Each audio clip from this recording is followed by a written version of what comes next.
Well, good morning, everyone. It's Saturday morning. I could be working on the window, but I'm going to do something a little different here. I was spending a little time, entertaining myself, looking through the internet, what's for sale, and I ran across something, and I'm going to show you here. I ran across this ad for sale for a Cat R2. Well, we know it's not a 1951 because they didn't build them then. And I got looking at it, and there's, I think, only like 4 photos. It's about 3.5 hours from home, but I study the photos to see if I think it pays to go look at it or buy it. And I'm going to show you some of the stuff I've looked at. I spend way too much time doing this stuff maybe, but it's what I do for enjoyment. As you can see, the track is nice and straight there. It's tight, so it isn't like it was put back in this garage or shed with tracks completely stretched out and slopping around. The grousers look real good on it. And I can show you some of the other things I look at. Like the fender is straight. It's bent just a little bit there, but other than that, it's straight front to back. The lip isn't bent over underneath it like logs or anything pulled up under it. The toolbox is nice and straight, doesn't appear to be rusted out at all. And as you can see, all the undercarriage tin or guards are all missing, but maybe they're laying there somewhere, who knows. But I'm looking at what I see. And other things I pick out, I'll show it in it. There's a much better picture. It doesn't have the original mag, but here the hood looks nice and straight, not bent at all. The gas tank all looks nice and straight. But you can see, I think this was originally purchased an agricultural tractor because I'm certain that blade didn't come on it.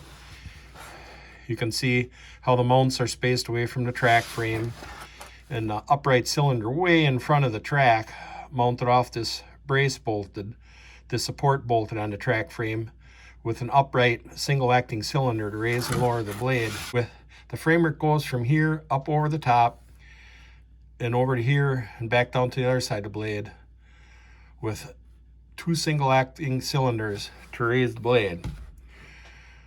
I'm certain that part of it's homemade, but the blade, I think, is some factory blade that was adapted from another tractor. And when you look at the blade, I don't think it was used hard.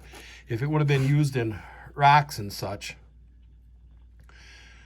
this lip on along the back here, oftentimes you'll see bent. I don't see dings along any of this where rocks would have bounced off of it. You know, the edge looks nice and crisp and sharp on everything along here.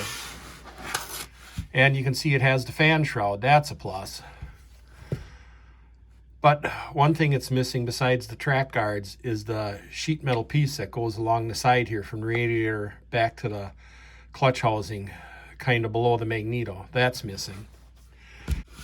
So that's about what you can see on this picture. Now I'll go to the next picture. There's the picture on the other side. You can see once again the track is nice and straight. Grousers look good. You know, track tin's missing, but nothing dinged up at all like rocks rolling over like they were bearing stone fence or foundation or anything with it. Probably ever just pushed dirt.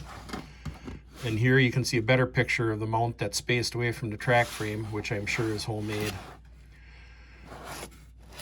And the mount on the front that goes up to hold the cylinder for raising and lowering the blade. And once again on this side, this lip on the back side of the blade is all nice and straight, not bent at all, like rocks would do that roll around it.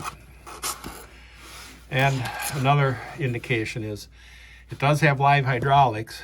The hydraulic pump is mounted up front here. I believe it's run off a fan, off a belt from the fan, with the 2 single acting, well, with the supply hose from the reservoir, which I'm sure is back here on the back of the fender. There's no pictures that show that. But that'd be the supply hose to the pump. This would be the pressure side coming back from the pump, and these would be the 2 hoses going to the 2 upright cylinders. But one of the main things on this side is The exhaust pipe sticks straight out the side. Normal, any pictures I've seen of R2s, it goes out the top. But you got to remember those manifolds, I believe, have a bolt with 4 plates bolted on the side. So I'm thinking they plug the top one and put the exhaust pipe straight out the side. But with it open, up the top, I don't think it would have happened as easily, but with it open, if I would get this, I would pull the manifold off, even if I can get the engine to turn, because he advertises it as the engine being stuck. Because like this, I've seen many times where mice will go out and they'll fill the inside with seeds and stuff, mites or chipmunks or whatever. But the more important thing is the intake manifold here. These tractors were designed to run on gasoline, or else gasoline and distillate or engine fuel, they'd call it. It was some blend where it'd start on gas, get hot, and then there'd be a preheat chamber between the exhaust manifold and the intake to heat the intake up enough to preheat that distillate enough so it would ignite with a spark. And it appears like there's welding. You can't see it on here. I can see it better on mine. It appears to be welding here and welding here and on the manifold, and the intake isn't joined with the exhaust. So it has had manifold problems, I'm certain of that. Let's see what else can we see on this picture. Let's see, I mentioned the track. Oh, if you look real close here, you can see the teeth. And what I can see of them, they don't look like they're gone. So I'm thinking the undercarriage is actually in pretty decent shape. But I won't know unless I go look at it in person. Won't know for certain. Like I say, it's 3.5 hours away. I try and learn as much as I can from the pictures first. So I think so far, and this side again, the tin that goes from the clutch housing up to the bottom of the radiator underneath the carburetor is missing also. So far the 2 drawbacks are those 2 tins missing, the original mag, and that manifold. Well, for someone who wants to perfectly restore a tractor, the magneto and that manifold are huge items, and if you can locate them, would probably be costly. But I'm not so interested in perfect restoration. I like just a nice, good running tractor, and if a few things are incorrect or missing, that's fine. I don't look at investing tons of money in any of my stuff. I just want them to run. In my tractors, I'm mostly interested in having them run and be functional, so I can enjoy them at shows and not invest way too much money in them. But even this one, who knows, I'd maybe be, as they call, upside down in it, that I'd never get out of it what I invested in it. But that's all right if you really want something. I've gotten good deals, and I've paid too much for stuff also. But if you want it, you want it. Now we're going to go to the next picture. Now the next picture is a good clear shot of the magneto that is an original. And also you can see right here, there's a hole for an electric starter, and I guess you could get them purchased with an electric starter, but it doesn't have one on it, probably never did. It'd be really nice if the ring gear was in there, but boy, those days, I think if you didn't order it, they wouldn't put anything extra on it. I don't know if there's anything else to be seen on this picture. I think that's about it. Now we'll go to the next one. Now, here's a picture from the front. You can see the radiator guard is missing on the front. The fins don't look dinged up at all, what I can see. I figure it's been, and if you look in the background, judging from the looks of this building, it's a cement block building. It's been in there a long time because there's debris everywhere, but I don't think the roof was leaking on the building, because otherwise you'd see telltale signs of where water drips on and washes some of the dust and dirt off the top. But I think it's been sitting in this building a long time, because you can see how terribly rusty that hydraulic cylinder is. So I myself think it could have been sitting in here as long as 40 or 50 years. Maybe, who knows? I'd say at least 30, because it doesn't look like there's anything from the pictures. It doesn't look like there's been anything done in that building for 20 to 30 years. But once again, you don't see the nameplate that's riveted on here bent around the edges or anything a bit, or the nameplate on the side. You don't see that. Sometimes you'll see the edges bent over or whatever. And across the top of the blade, you don't see it dinged up at all. You don't see dents in the blade, what I can see of the blade, from rocks or anything like that. So I don't think it has seen a real rough life. Now we'll go to another picture. Now here you can see the radiator grill, and it's bent a little there, but it isn't all banged in. So I'm not thinking it was used for logging either, because otherwise, if they didn't have any other extra guard over the front, this probably would have got bent up some, unless it was a super careful operator. And nice thing is, both gauges are there. It doesn't appear the glass is broke. All the levers have their handles on yet. This one appears to be shorter, so it must be broke off on the top. Again, fuel tank looks nice and straight. Here you can see the cap for where the starting gas would go in, and in the main tank where you'd put the distillate in for running it on that. And another shot of the hydraulic system. This is where the pressure line goes into the valve. Up here would be where the return line, the relief line, goes back to the reservoir. So single acting hydraulics. But it would run one of my scrapers if I wanted to hook the one scraper up. All it needs is single acting hydraulics. Now let's see what else. I'm going to go back to the tracks. It doesn't have reliefs cut in the center of the pads for use in snow and ice, or mainly snow, so it doesn't pack into the tracks. And it has just the straight grousers. It doesn't have any of those with their little ribs on them to help hold it on ice. So I figure if it was used for logging originally, it would have had tracks with holes in it, which you see a lot on crawlers. Old small crawlers, especially in northern Wisconsin, ones I've seen from up there, because I think a lot of them are used for logging. So I don't think it was used for logging either.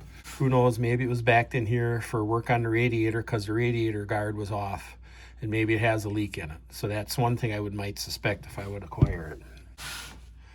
So I think I've shown you just about all the things. Another thing is, this sharing basically the same tractor as a D2, only a gas engine. D2s, I learned it after I bought my D2 with a stuck steering clutch, that you look for the handles not being in the rearward position when it's sitting still, indicating the steering clutch plates have swollen up.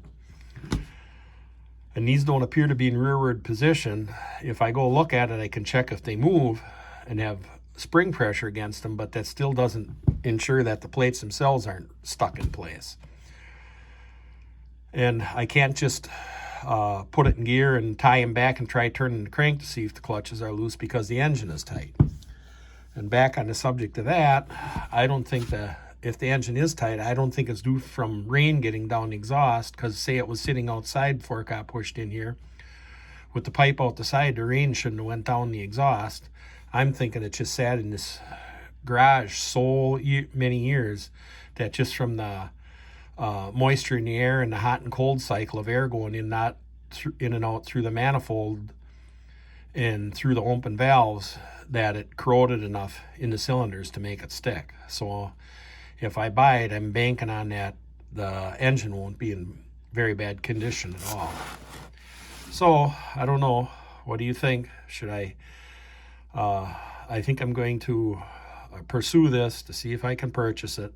Not that I need like a hole in the head, but I always say it's easier to buy a new project than finish an old one. But I do want to keep working on the Windulph, and I'll keep you informed as to how this goes with this R2.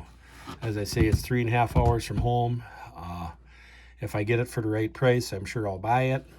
But if not, that's okay too. I'm just getting to the point I can't get to all my projects anymore. But I also can't help myself looking and still buying. So thanks again for watching. I hope you enjoyed this. Now you know a little bit about how I study the photographs in these ads to try and decipher what kind of a life the machine might have had, to determine how hard it was used.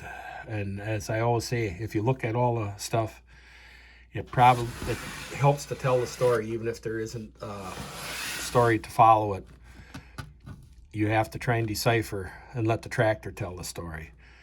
I have no idea if there's any kind of PTO or belt on the back. I haven't asked him. There's no pictures of that so far. He says he's going to get it pulled outside and get more pictures, so I hope to see those.